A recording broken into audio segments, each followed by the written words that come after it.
Olá, está começando mais uma edição do programa Minuto Mamãe e Bebê. E nós vamos abrir o programa de hoje falando com a nossa radiologista pediátrica, a doutora Luísa. Bem-vinda ao nosso programa. Obrigada. Lu, me fala um pouquinho sobre a formação de um radiologista e o que faz ainda mais um radiologista pediátrico, que é a tua especialização, né? Primeira coisa mais importante é diferenciar o radiologista, que é um profissional médico, né, um médico especializado em radiologia, do técnico de radiologia, né? Então, o radiologista é o médico que lauda os exames de imagem, né? Então, a radiologia é a área que estuda os exames de imagem para chegar a algum diagnóstico, né? Então, um exemplo, a criança estava correndo, caiu, machucou o braço, tá com dor, daí vai no ortopedista, né? E o ortopedista tem uma suspeita de uma fratura. Então, ela vai para o setor de radiologia fazer um raio-x. Claro. Quem faz o raio-x é o técnico de radiologia. E quem analisa as imagens é o radiologista. Entendi. Né? Então, o radiologista ele estuda 6 anos para se formar em medicina e depois mais 3 anos para fazer a especialidade de radiologia e diagnóstico por imagem. O técnico faz um curso técnico de 2 anos. E o tecnólogo, que também é outra área que também está apta a fazer os exames de radiologia, estuda 3 anos e meio. Então tem uma diferença bem grande. E daí, assim, o radiologista faz de adulto e quando você se especializou mais assim na área de pediatria, tem que fazer algum outro curso? Ou como é que funciona?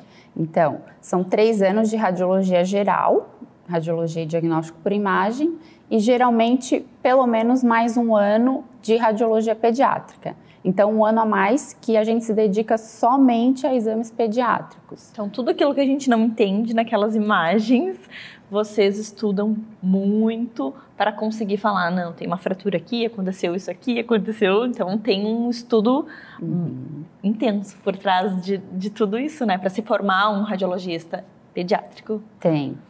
E a importância de procurar um radiologista pediátrico é porque as crianças têm muitas particularidades.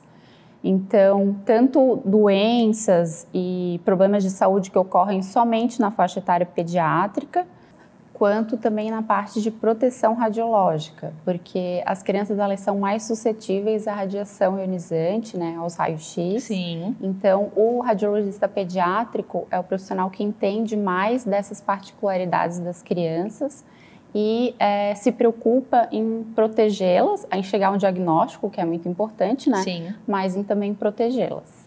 E assim, existe vários estudos e pessoas falam, profissionais, não pode ter muita exposição, não pode fazer mais de uma vez por ano, enfim, existe realmente um dado mostrando quantas vezes já passa a ser perigoso para uma criança? Como é que funciona essa parte, Lu? Não tem a gente não tem um registro, né, dessa dose de radiação que as crianças estão expostas. Tem algumas tentativas internacionais, inclusive, de fazer como se fosse uma carteira de vacinação, mas uma carteira de exames, onde ficaria registrado todos os exames que a criança fez. Que legal. De raio-x, de tomografia, exames que tenham radiação ionizante. Mas ainda não existe isso, acredito que em nenhum lugar do mundo esteja funcionando redondinho, assim. Mas acredito que para o futuro possa haver isso. Entendi. E assim, quais as doenças, além de fraturas, quando que é necessário, o que você vê geralmente? Divide conosco um pouquinho do seu dia a dia. Então, o radiologista pediátrico é legal que ele vê desde o bebê que acabou de nascer, né? Bebês prematuros precisam com frequência fazer exames de ultrassom do crânio, porque eles têm um risco maior de sangramento. Então, o radiologista pediátrico, ele já se insere desde a UTI neonatal, né? Dos bebês que acabaram de nascer e que precisam de cuidados maiores, né? Até a criança de 15 anos. Então, a gente atua nessa faixa etária, né? Do nascimento até os 15 anos. Existem muitas alterações congênitas, então que a criança já nasce com essas alterações. E a gente conhece bastante e está apto a fazer esses diagnósticos de doenças congênitas, problemas congênitos. Algumas crianças nascem com síndromes, né? Sim. E precisam fazer uma série de exames para ter um diagnóstico dessa síndrome, que são várias alterações, né?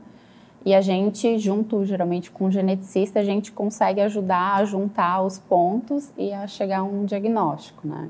Sensacional, Lu. Adorei conhecer um pouquinho da tua formação, do teu dia a dia. Eu espero que você também tenha gostado. Se ficou com alguma dúvida, se tem alguma pergunta que eu não fiz e você queira saber, você manda mensagem para o Instagram do Minuto Mamãe Bebê, que é a nossa profissional da radiologia pediátrica vai nos ajudar a entender. Obrigada pela sua participação e até o nosso próximo encontro. Até! Agora a gente vai falar sobre estética, que eu sei que você, mamãe, adora. Eu trouxe, é claro, a nossa ginecologista, a doutora Ju, e a Ju trouxe a sócia e amiga, a doutora Rita, para falar um pouquinho sobre uma super novidade. Conta para nós então, Ju. Então, eu e a Rita nos conhecemos há muitos anos. Na verdade, a gente faz faculdade juntas. E a nossa área de atuação, depois de formadas, era levemente complementar, porque eu na ginecologia e obstetrícia, né, com as mamães, e a Rita como pediatra, mas sempre atuou mais na área de oncologia pediátrica, né? E como eu já falei anteriormente, eu entrei nessa parte da estética por uma necessidade de complementar os tratamentos para as minhas pacientes no consultório. E aí, em um determinado momento, eu e a Rita, a gente sempre manteve muito boa relação, mas eu não estava sabendo como que ela estava se envolvendo nesse processo da estética, até que eu vi no Instagram dela uma postagem de um curso que ela estava fazendo. Eu falei, e amiga, e aí? O que está acontecendo? Me conta essas novidades. E aí eu acho que ela pode contar até um pouco melhor sobre isso, né? E aí me conta como foi esse contato, Rita. Então, eu resolvi fazer 5, 6 anos atrás um curso de Botox, porque queria me aplicar, né, para isso. E aí precisava treinar, chamou uma amiga, né, faz na mãe, faz na prima, e a coisa foi indo. E aí fui vendo que eu gostava, sempre gostei de procedimentos, né, pequenos, não cirurgia, e fui estudando cada vez mais, e esse ano falei, acho que está na hora de empreender, e vou continuar fazendo oncologia, né, mas chegou o momento, assim, de finalmente empreender um pouco, e daí melhor ainda quando a gente faz isso, né, com bons amigos e principalmente, na verdade, com uma pessoa super boa técnica, né, que a Ju é. E aí me conta, Ju, vocês criaram o que juntas? Então, a Rita tem esse espírito mais empreendedor que eu, e ela já tinha montado, né, assim, montado esse plano de fazer uma clínica voltada para estética. E Ju vem participar comigo na parte da estética íntima, complementando aí, dando essa atenção global, né, para estética facial, corporal e íntima.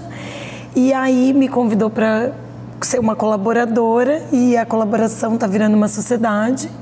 E a gente está, a previsão, estamos aí nos finalmente, mas a previsão é que a gente inaugure em janeiro ainda uma clínica voltada para esse fim, para fins estéticos. Que legal! E onde que será? Eu já quero ir lá conhecer, quero mostrar tudo para você. Então, a gente é um pouco megalomaníaca, então estamos começando com 3 unidades.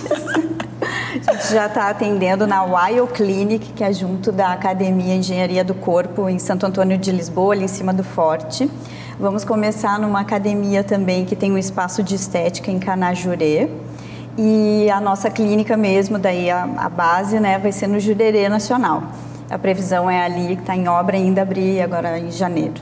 Que legal, meninas. E Ju, me conta um pouquinho do que vai ter, assim, equipamentos, procedimentos, o que a mulherada vai poder contar lá na clínica de vocês, o que vocês vão trabalhar? Claro. Então, assim, da parte íntima, a gente já tem bastante tecnologias.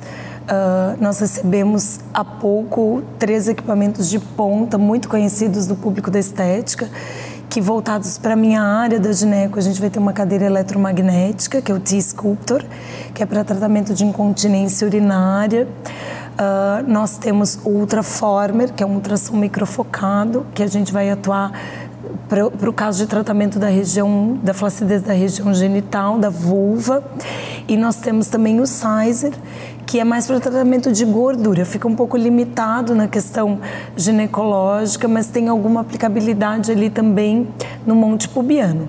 Fora os injetáveis tradicionais, já conhecido das mulheres, né? Preenchimento de grandes lábios, para melhorar simetria, porque muitas vezes a mulher no processo de engorda, emagrece, perde gordura dos grandes lábios, fica com a vulva mais murchinha, escurecimento. Então a gente vai ter ainda, essas são as 3 tecnologias que nós recebemos recentemente, mas vamos ter laser para despigmentar a tatuagem. Já estou entrando na área da Rita, mas aí da minha parte para clareamento também genital, né? Então... E Rita, na tua parte, o que teremos?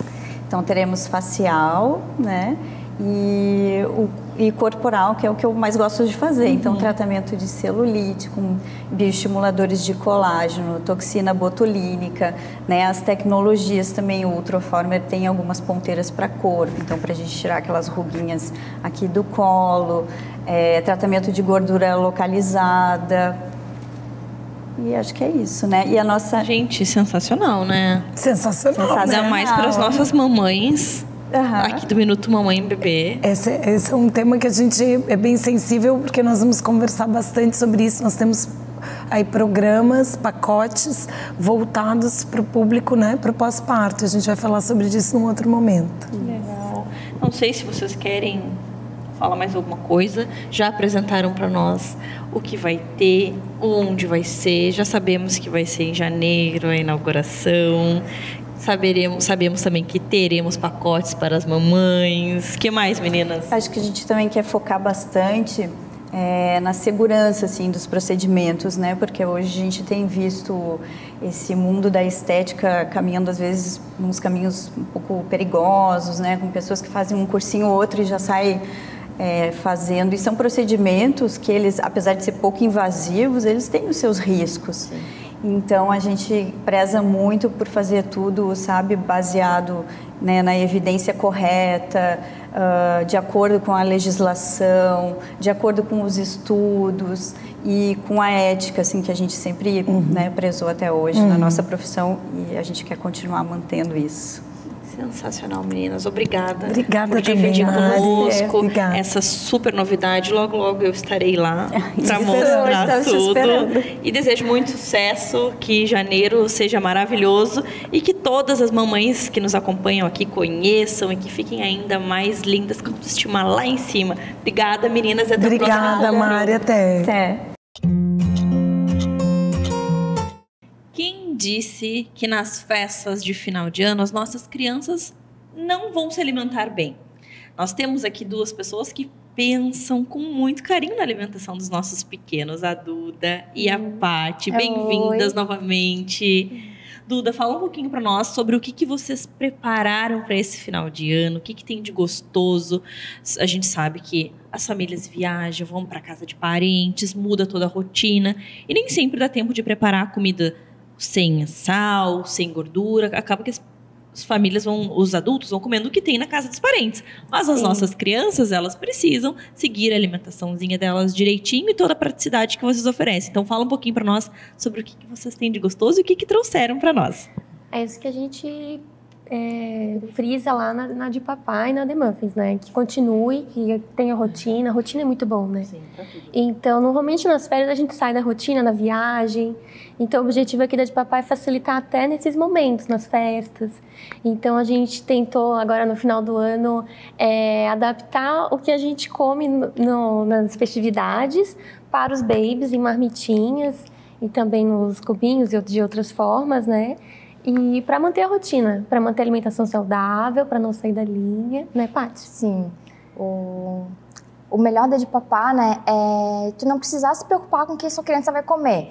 Tu chega ali, tá na hora da ceia do Natal, o que ela vai comer? Não tem nada aqui que pode, é muito temperado, né, a comida de Natal, então muita gordura, e a criança não pode comer isso, o que ela vai comer? O meu filho ano passado não comeu nada, então por isso que eu pensei, a gente precisa fazer alguma coisa para eles. Então a gente pensou, vamos fazer um salmãozinho grelhado, um arroz colorido, uma lentilha. E o nosso cardápio no Natal, assim, ficou sensacional. Que legal. E é bem isso, assim, além disso, dos temperos, tem muita fritura. Tem. Né? E daí, muito industrializado. Às vezes as pessoas acabam comprando aquelas aves que já vêm com muitos temperos e coisa que as crianças não costumam comer durante o ano. E daí, por isso que a gente vê os hospitais lotados com criança vomitando, com diarreia. Por que será? Porque mantém um tipo de alimentação durante o ano, daí chega lá nessas festas e vou dar, vai ser só um dia. Mas é só um dia, só um pedacinho, faz toda a diferença, né? A gente até estudou, né, Paty? A gente estudou muito e a gente ficou, assim, abismado com o tanto de coisa que vem nessas carnes. A gente não tinha essa noção. Né? A gente queria inserir algum tipo de ave diferente, né? Entrar no clima, é o que a gente come. Então vamos fazer na de papá, ver se dá. Não dá. Tem muito nitrito, muito nitrato e faz muito mal pra gente. Imagina pra uma criança de 1 ano. Eles não podem comer esse tipo de comida, não podem. Então a de papá tá pra isso, né? Pra oferecer uma comida típica natalina, só que saudável pra eles. Isso. Pode confiar, né? Que a gente pesquisa, a gente sabe o que tá oferecendo. E isso que eu acho legal, assim, porque vocês estudam, vocês leem, vocês sabem o que vocês estão oferecendo. É muito é um diferencial, né, Paty? E me fala um pouquinho sobre o cardápio, o que tem então? Então, a gente fez, né, um salmão com batatinhas, né? O nosso arroz colorido, que a gente já fazia há um tempo, ele é clássico aqui pra gente e ele faz muito sentido para a festa de Natal. Porque ele vai lentilha, né? Ele é bem completinho, né? Vai uva passa, vai uva passa. Então ele já é natalino, né? Então ele tá ali, ele é perfeito para isso. Então ele tá ali. A lentilha, né? Que tem tudo a ver com o final do ano, com as nossas crenças, enfim, que a gente acredita. E o salmão. A gente fez uma versão também sem a lentilha e com cuscuz marroquino. Muito chique essas crianças, né? né? Que o cuscuz ele é um macarrão, né? Com trigo duro. Então ele ficou bem diferente, assim, ele é com legumes, ele é... Enfim, ficou delicioso. Então, a gente tem 2 variações ali do salmão, né? E o panetone, né? Que a gente, claro, a gente queria fazer uma versão doce. Olha esse panetone. É muito fofo. Vamos tirar disso aqui, ó. Vamos. E ele é saudável. Me fala o que tem nesse panetone. As crianças podem comer antes dos 2 aninhos. Gente, dá até um quentinho no coração falar tudo que tem nele, porque ele, assim, ó, ele é perfeito não só pra criança, é pra todo mundo, né? A essência é natural. Ele é com frutas secas. Tá, então não tem nada industrializado. As frutas secas, uva passa, damasco, tâmara, maçã, raspas de laranja. Assim, dá um trabalhinho, mas vale a pena. Ele é vegano. Ele é vegano, ele não tem ovo, tipo, não é necessário. Ovo faz muito bem, né? É o segundo alimento melhor do mundo, depois do leite materno. Mas esse aqui é vegano, não vai ovo. Tem muitas crianças que são alérgicas ao ovo, então, né? Se encaixam, então, né? se encaixa para a alimentação dessas crianças. Ele tem um mix de farinha sem glúten também. Então, para quem tem alguma certa intolerância, a gente não recomenda, na verdade, nenhum produto para celíacos. Porque a nossa cozinha não é isolada de glúten. Porque até um utensílio que foi usado num produto com glúten não pode, às vezes, mesmo lavado. Então, a gente não mexe com isso. Mas uma pessoa que tem leve intolerância pode consumir, não tem problema. Então, sim, não tem glúten, né? E não tem açúcar. Então, assim, essa parte que é a mais interessante, ficou né? delicioso. E é doce. Ele é bem docinho. Sem açúcar. Porque às vezes, a própria essência que a gente fez, ela tá aqui misturado e ela adoçou o panetone. Então, ficou perfeito. E ele é congelado? Congelado. Ele tá congeladinho aqui, né? E daí para consumir, como é que faz? Aquece no micro-ondas. Mais ou menos 30 segundos.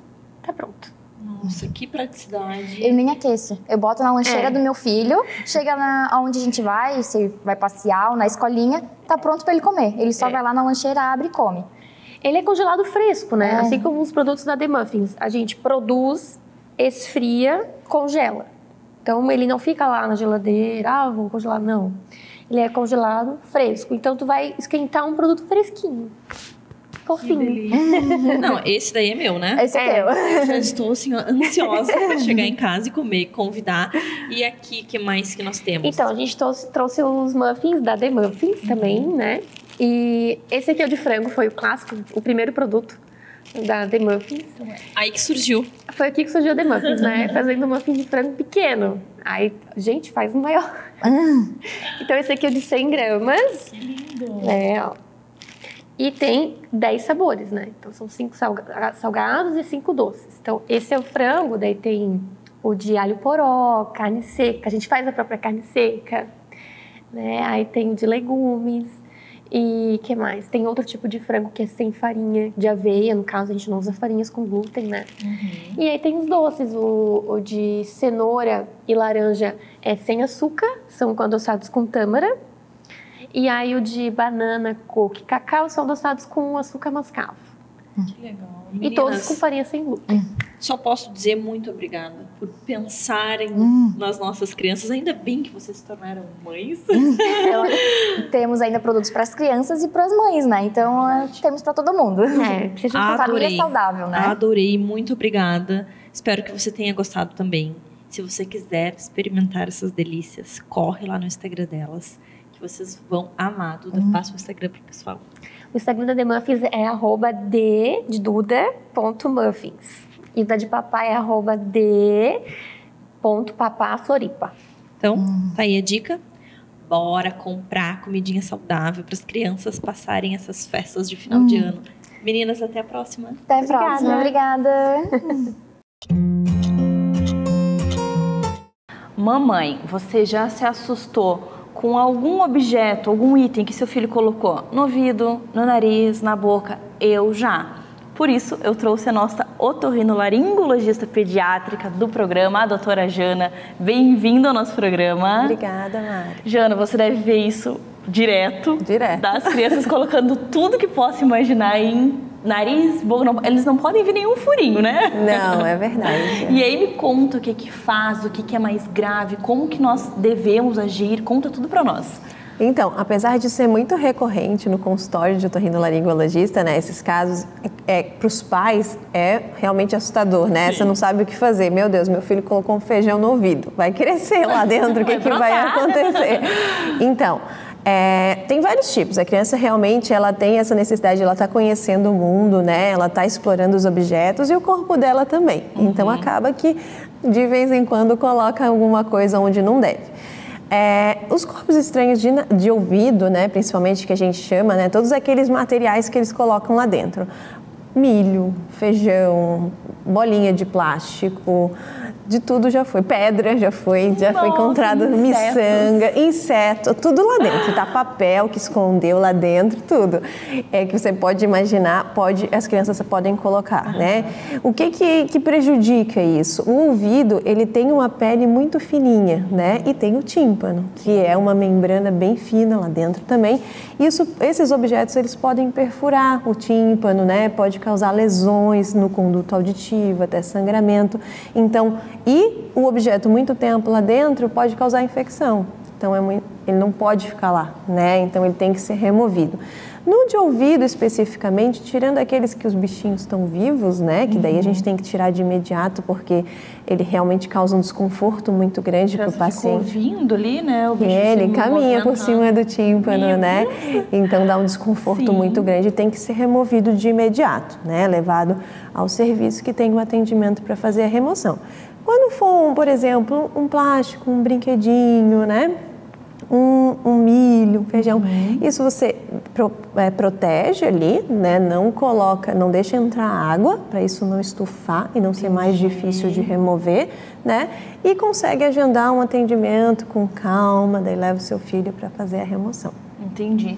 E, por exemplo, quando é indicado fazer uma lavagem? Como que é removido cada tipo de elemento, objeto, item que a criança coloca no ouvido, vamos supor? Vocês tiram com pinça, vocês fazem uma lavagem? Explica para nós. Primeiro a gente tem que convencer a criança de que a gente vai fazer aquilo e vai ser bom, que já é um grande passo, né? Imagino. E aí depende do objeto, tá? E de como tá lá dentro. E de como a criança fica paradinha. Porque como eu falei, o ouvido é pequenininho. Então para chegar lá, né, para não causar mais dano, né, a gente tem que pensar nisso. Segundo, se for um objeto que pode inchar, aí não é tão legal a gente fazer a lavagem, porque ele só vai obstruir mais lá dentro, né? Mas, por exemplo, uma bolinha, uma miçanga, isso a lavagem é bem tranquilo, né? E aí eu posso remover os outros com pinças mesmo, né? Com pinças que a gente vai específicas para isso, claro, né? Claro, não é uma pinça que a gente tira sobre a sobrancelha. Não, essa não, é que bem específico, com um ganchinho pequenininho que eu consigo remover sem prejudicar o conduto auditivo. Entendi. E assim, nariz? Nariz. Então, nariz é outro ponto de importância, né? O nariz tem uma questão assim que causa e gera muito mais angústia pelo fato de que os pais pensam na possibilidade de ir para o pulmão, de bronco aspirar. Então, isso gera um pouco mais de urgência, digamos assim, na parte de pensamento mesmo de complicações, né? Eu fiz um trabalho no Hospital Infantil que eu levantei todos os corpos estranhos nasais, né? E como é que eles se comportaram, como é que foi o tempo até remoção, né? Se foi em 24 horas, mais de 24 horas, que tipos de corpos estranhos eram esses, né? Se era plástico, se era feijão, se era pedra. E se algum acarretaria broncoaspiração, iria para o pulmão, geraria obstrução respiratória, que é um grande medo, né? E nenhum parou lá, tá? Então, assim, essa relação não é bem estabelecida na nossa literatura. Então, a gente fica tranquilo quanto ao corpo estranho nasal nessa parte, diferente da boca, né? Que aí sim, aí esse está mais relacionado aí realmente para o pulmão e aí causar uma obstrução respiratória, um caso mais grave. Nos casos nasais, geralmente o que vai ocorrer? Pode ter sangramento, secreçãozinha, com cheiro estranho, né? A criança fica ali cutucando, irritada, né? Isso é o que geralmente é o mais comum. E aí ela precisa, esse corpo estranho, ele precisa ser removido? Com certeza, porque ele vai causar irritação local. Então, todo corpo estranho, independente, ouvido, nariz, ele tem que ser removido. Tá. Às vezes um pouco mais rápido, um pouco, pode aguardar uns dias, digamos assim, né? Até você conseguir o atendimento adequado, né? E boca, por exemplo, algo que me preocupa muito, aquelas bateriazinhas, aquelas pilhas assim pequenininhas, sabe? Esse caso é bem importante, que a bateria, daí ela tem um produto químico. Então, por exemplo, você coloca no nariz, aí é uma urgência, porque a bateria ela vai em contato com as secreções, com a mucosa, ela vai deteriorar ali e aí pode perfurar septo, pode ter essas complicações locais mais importantes. Então, baterias, pilhas, tudo isso tem que ser removido de imediato mesmo. E a gente tem que ficar de olho, porque como que nós vamos adivinhar o que foi colocado ali dentro, né? Foi um feijão? Foi um milho? Foi uma bateria, uma pilha? O que colocou? Então, assim, às vezes a criança não fala, só reclama. Então, por isso que eu acho que, assim, chamar um profissional, não tentar ficar adivinhando, leva que o profissional vai examinar e vai ver, né? Exatamente isso. E, assim, a criança, ela não fala muitas vezes específico o que ela está sentindo, mas ela dá sinais. Né? Então, o narizinho que está sempre escorrendo, uma secreçãozinha, ele cutuca, ele mexe ali, ele está irritado com aquela situação. Isso são sinais indiretos de que precisa de uma avaliação. Daí leva no especialista, que é o melhor. Jana, adorei. Quanta informação valiosa. A gente sabe agora o que é mais emergência, o que pode esperar alguns dias, mas sabemos que sempre tem que ser retirado por um profissional. Adorei, eu espero que você tenha gostado. Se você ficou com alguma dúvida, se seu filho fez alguma coisa diferente do que a gente falou aqui, se você quer fazer qualquer pergunta, manda para o Minuto Mamãe Bebê, que a nossa otorrino vai nos responder, né, Jana? É isso aí, obrigada. Estou à disposição. E até o próximo encontro. Até mais. A gente fala muito aqui no programa sobre a amamentação, mas hoje a gente vai entender como que ela acontece, o que acontece dentro da mama, o que é preciso. E óbvio que quem vai nos ajudar a entender um pouquinho mais sobre isso é a nossa mastologista, a doutora Karen. Bem-vinda ao nosso programa. Olá, obrigada. Achei esse tema maravilhoso, porque a gente fala muito em amamentação, em pega, mas o que acontece lá dentro? Dicas, por exemplo, não estou produzindo muito leite, tem alguma coisa relacionada com o corpo que a gente possa melhorar? Então fala para nós tudo sobre amamentação. Então, a amamentação, na verdade, é tudo uma questão de hormônios. Os hormônios da gravidez, eles estimulam a produção do leite. O principal hormônio da produção do leite é aquele que a gente chama de prolactina. E esse hormônio ele começa a ser produzido já lá no início da gestação, quando a placenta já está formada. Então, a placenta manda um recadinho lá para uma glândula no cérebro da mãe, que é a hipófise, e essa glândula começa a produzir esse hormônio, a prolactina.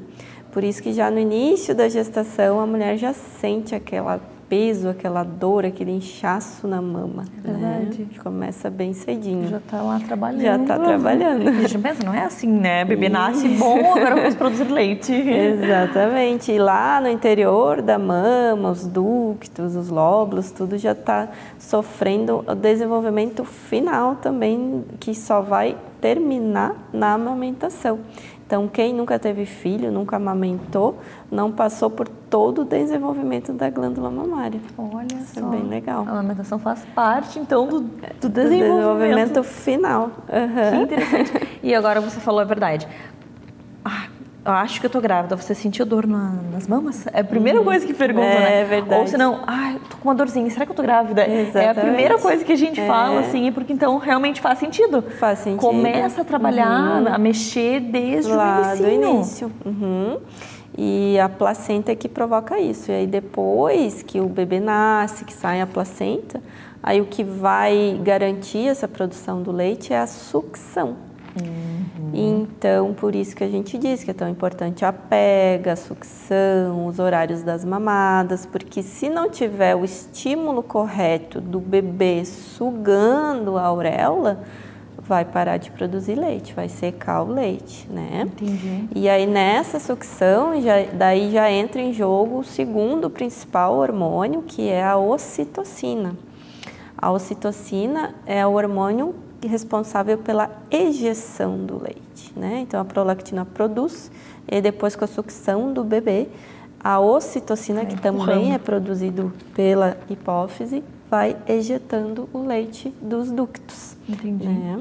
E a ocitocina, ela tem uma interferência muito grande na produção dela se a mamãe está estressada. Então, que por acontece isso, muito. Muito. Então, por isso que a gente diz que o emocional nesse período do puerpério é muito importante, porque se a mãe não está bem descansada, tranquila, né? Se ela está por um período de estresse muito grande, pode também cortar o leite. E relação com líquido também, quantidade que toma, isso Sim, interfere? claro, porque a alimentação, o líquido é muito importante, porque está produzindo todo aquele leite, né, rico em nutrientes para o bebê. Então, se a mãe não se hidratar e não se alimentar direito, também pode ter problema na produção do leite, e a mãe também, ela fica desidratada, né, perde bastante peso.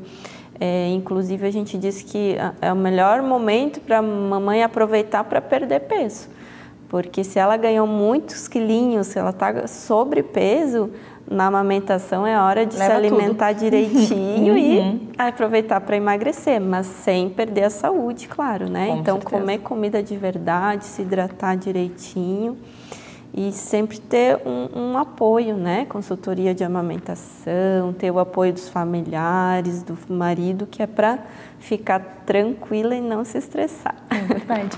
Doutora, e tamanho da mama? Tem ligação com efetividade na amamentação? Não tem.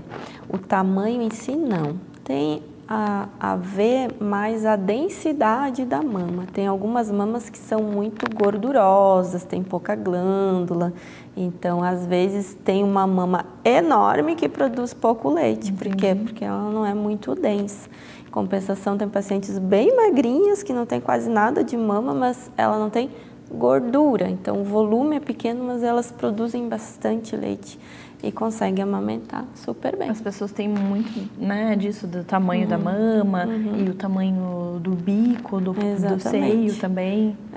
O bico, ele pode dificultar, principalmente se ele for plano ou invertido, mas não quer dizer que não consiga, né? Com a orientação adequada, a gente consegue estimular para o biquinho everter, o bebê fazer a pega correta e conseguir dar de mamar igual. Então, não importa se é mama pequena ou grande, o bico, é só ter a orientação correta que consegue ter uma boa amamentação, sim. E ainda falando em amamentação, a gente tem também a questão do câncer de mama, que tem uma ligação positiva nesse processo, né? Sim, bem por causa desse término no desenvolvimento da glândula mamária, é isso que faz com que reduz o risco de ter câncer naquelas mulheres que amamentaram.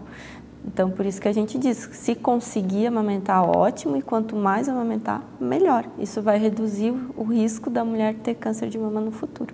Então, assim, quanto mais tempo eu amamento, menor é a minha chance de ter um câncer de mama, é isso? Exatamente.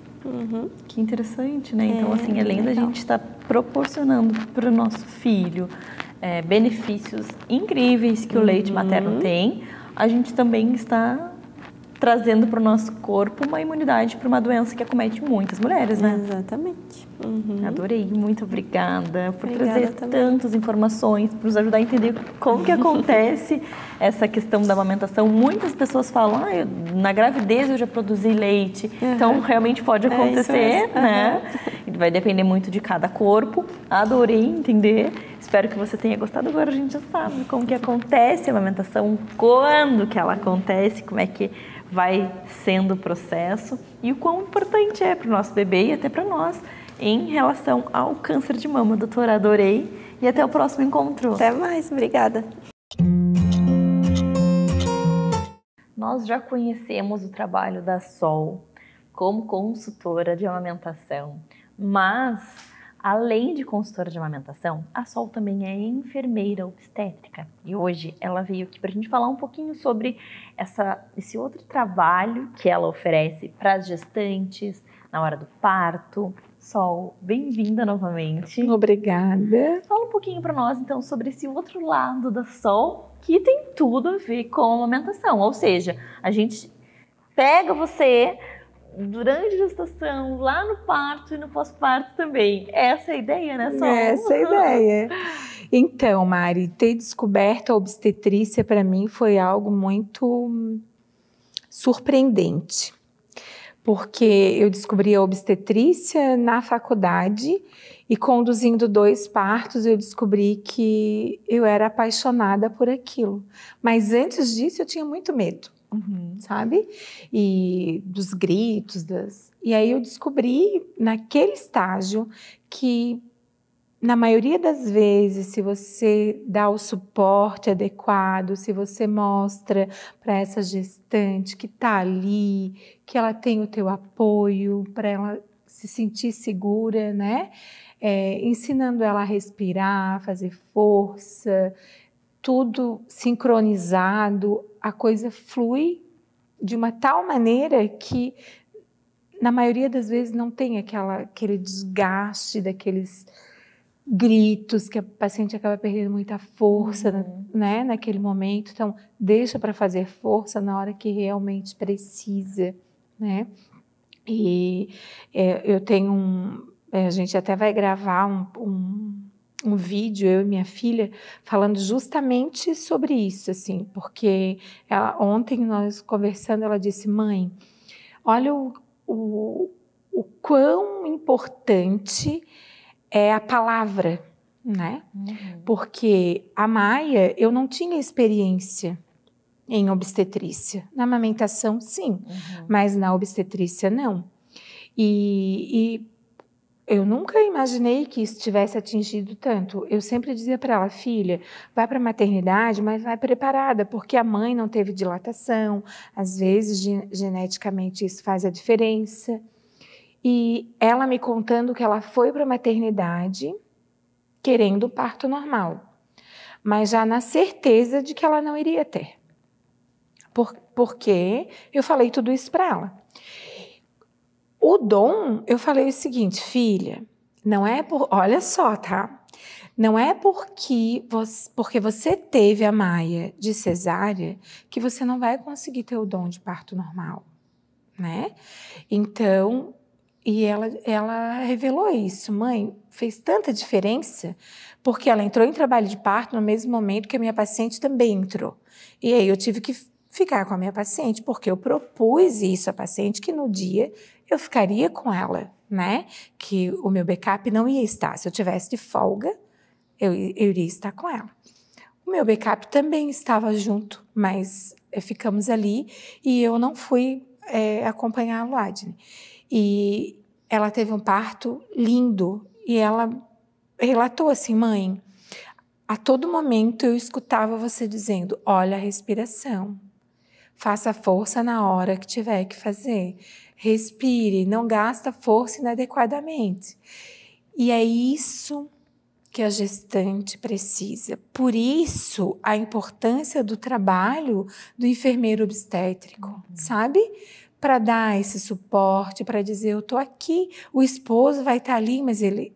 É a história de amamentação também, né, Mari? O esposo está tão nervoso quanto, né? É verdade. Então, ele está ali para dar o suporte emocional, mas nós, enfermeiro obstétrico, vamos estar dando suporte além do emocional, mas o suporte no total, no geral. É como se fosse um técnico também, porque tem uma pessoa que entende do assunto me guiando, me mostrando como eu tenho que fazer. Então, é diferente de uma pessoa que é leiga, que está vivendo pela primeira vez que nem eu, que nunca viu nada daquilo, falando, vai, tá quase. Não tem, sabe? Mas quando a pessoa... Imagina, a gente sabe que tu tá dentro de uma maternidade, que tu tem teus pacientes, que tu vivencia isso diariamente. Então, quando você fala, não, agora relaxa. Não, agora faz força. Então, assim, faz toda a diferença. Antes de eu pegar férias,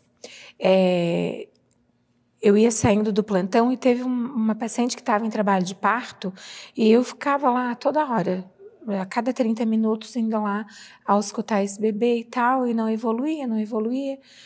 E aí ela não tinha contração tal, e estava com misoprostol. E aí o obstetra disse para mim, só vamos entrar tá com 3, vamos entrar com ocito. Daí eu pensei, Ave Maria. E agora, né? Só que foi tão bonito, porque a paciente ficou a noite toda me pedindo para que no parto eu estivesse com ela. E eu disse, olha, não sei, né? Vamos ver, porque eu saio às 7 e tal. Bom, conclusão. O médico pediu o ocito, iniciou o ocito e iniciou às 6h30, 7h15. Eu fui, antes de sair, fui me despedir da paciente, mas também ao escutar o bebê novamente, porque como o plantão estava muito tumultuado, daí eu fiquei com receio da colega não ter tempo, né? Cheguei lá, a paciente disse para mim, Sol, tô sentindo uma vontade de fazer força. Daí eu falei, isso, calma. Fui lá, peguei a luva e tal, botei, eu vou te tocar para ver. Toquei, porque é essa diferença, né? O enfermeiro obstétrico, ele pode fazer o exame, né? E aí o bebê estava quase nascendo. Aí eu falei, não faz força nenhuma. Vou te botar na cadeira de roda e foi muito lindo, porque esse bebê nasceu comigo. Entende? Então, o enfermeiro obstétrico, não só aquele que ele contrata, né, para seguir. Lógico, quando você tem condições de contratar o enfermeiro obstétrico, é muito melhor, porque vai te seguir na amamentação, vai, né? E aí você vai se sentir mais segura. Mas tem pessoas que não têm condições. E aí a importância do enfermeiro obstétrico no plantão estar preparado, né? Passar essa segurança, entende? Para o paciente. É muito importante isso. E a gestante vai lá, entra em trabalho de parto, chega no expulsivo, teve o bebê, e foi muito engraçado que eu botei ela na maca, e aí pedi, chama o obstetra rápido. E aí ele chegou, assim, super querido, né?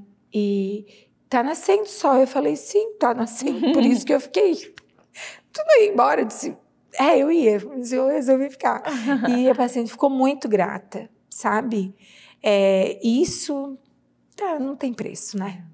Isso não tem preço. Essa é a Sol que eu conheço como consultora de amamentação e eu tinha certeza que como enfermeira obstétrica não seria diferente, né, Sol? Muito além de carga horária, de plantão, vai muito, muito além de tudo isso. Só quem conhece sabe, né, Sol?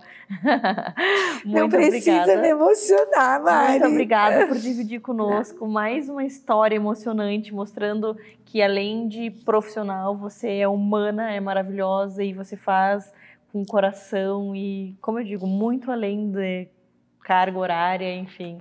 Obrigada. Eu acho que essas coisas vão além da vida, né? Essa é uma doação.